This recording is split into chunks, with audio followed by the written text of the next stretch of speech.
Je me sens fatigué, je me sens épuisé, je me sens lessivé. Je suis affaibli par cette hypocrisie et mascarade. Je suis éreinté de votre abominable expertise en éloquence et excellence en polémique. À Vox Populi, les préjugés deviennent un fardeau. Vous m'arrachez mon bonheur. Vous m'arrachez le sens de ma vie, la qualité de cette musique qui sonne dans mon âme. Tandis qu'une vie sans musique me semblerait une erreur, une fatigue, un exil. J'ai du mal à comprendre votre jeu, vos souhaits, sans vouloir me faire passer pour un idiot. Quand on reste immobile, la peur pousse mieux. Mais moi, c'est de la peur dont j'ai peur. J'ai mal, mais je ne dis rien. Je souris pour faire croire que je vais bien. Heureusement que je ne suis pas homophobe. Sinon, je me soumettrai des jugements des autres. Heureusement que j'ai compris que le bonheur réside dans la loyauté, dans le pardon, dans le fait de se contenter de ce que l'on a. Heureusement que j'ai compris que pleurer, c'est nettoyer son cœur, c'est aussi le signe d'un comportement évolutif pour un cessez-le-feu. Au fond, ne pas donner à ma vie le sens qu'elle mérite serait synonyme d'une baisse de mon quotient intellectuel. Vous n'en valez pas la peine. Vous êtes aigri, vous êtes méchant, vous êtes ignoble. Je me contenterai de m'éloigner de vous, vous insectes affamés au large du Côte d'Azur, et que vous n'allez pouvoir m'examiner qu'avec des humains. Une effroyable clause vert à caractère lunatique, cette vie méprisable, rancunière, tyrannière qu'agressive me laisse sans voix. Je marche sur un fil, à tout moment je risque de tomber, mais sans cela, le quotidien serait un ennui mortel. Ce qui m'écoeure le plus, c'est que des trahisons j'en ai vues de toutes les couleurs.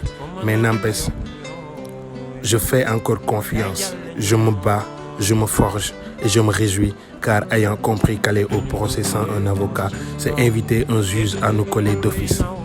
Dans le bonheur des autres, je cherche le mien et ceci dans le silence total qui est le plus cruel support de la panique. La vie est une sens, saisissons-la. Elle est une beauté. Admirons-la. Elle est une boisson, buvons-la. Elle est un bonheur, méritons-la. J'irai à la recherche de ce bonheur, je le trouverai peut-être.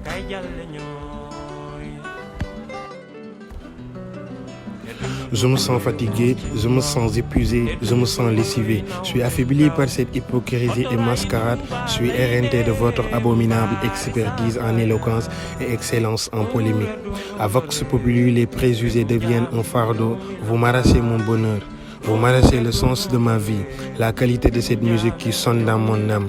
Tandis qu'une vie sans musique me semblerait une erreur, une fatigue, un exil. J'ai du mal à comprendre votre jeu, vos souhaits, sans vouloir me faire passer pour un idiot. Quand on reste immobile, la peur pousse mieux. Mais moi, c'est de la peur dont j'ai peur. J'ai mal, mais je ne dis rien. Je souris pour faire croire que je vais bien. Heureusement que je ne suis pas homophobe. Sinon, je me soumettrai des jugements des autres. Heureusement que j'ai compris que le bonheur réside dans la loyauté, dans le pardon, dans le fait de se contenter de ce que l'on a. Heureusement que j'ai compris que pleurer, c'est nettoyer son cœur, c'est aussi le signe d'un comportement évolutif pour un cessez-le-feu. Au fond, ne pas donner à ma vie le sens qu'elle mérite serait synonyme d'une baisse de mon quotient intellectuel. Vous n'en valez pas la peine. Vous êtes aigri, vous êtes méchant, vous êtes ignoble. Je me contenterai de m'éloigner de vous, vous insectes affamés au large du Côte d'Azur, et que vous n'allez pouvoir m'examiner qu'avec des humains. Une effroyable clause vert à caractère lunatique, cette vie méprisable, rancunière, tyrannière qu'agressive me laisse sans voix. Je marche sur un fil, à tout moment je risque de tomber, mais sans